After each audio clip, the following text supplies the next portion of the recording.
I'm feeling pretty darn good about this new target that I picked up. I needed something to shoot my broadheads into. The targets that I had on hand weren't really going to cut it. I had a buddy of mine, he's producing some targets, but man, those things swallow arrows like nobody's business, and they do not spin them back out. And I really wasn't going to risk losing a broadhead into a target as dense as these ones were. So I went online, a couple of different discount sites, but I found a pretty good deal. This one's called the Big Shot, made by Pro Hunter by Big Shot Targets. Yeah, so Big Shot Targets. It's called the Big Shot. Easy enough. At any rate, yeah, it's got four sides. Well, really five sides. The foam's pretty dense, so it's not cutting up too much when I shoot it with the broadheads.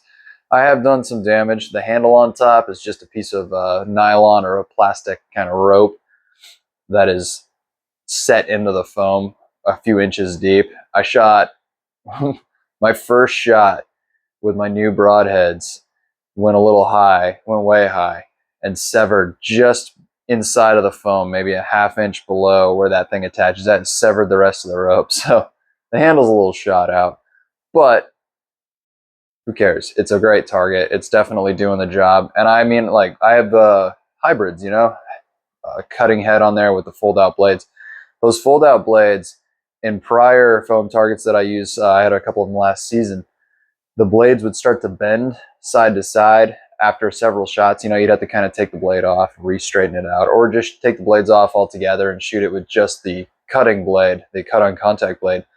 But with this one, it really doesn't have that same issue. I'm not having that same problem of those blades bending. I went shot over shot probably 10 times into the foam, and I didn't have any flexing or bending on those fold-out blades. After a time, I did end up having to take them off, and I sharpened them again anyways, but and kind of correct a little bit of a bend to it. But that was after 15, 20 shots with the same broadhead, which I think is pretty impressive, really, considering they're designed for the one shot, Um, at any rate, yeah, it's a good target, worth the money, I think. I don't remember the exact price point that I got it for, but it was, I think, right around 160, something like that.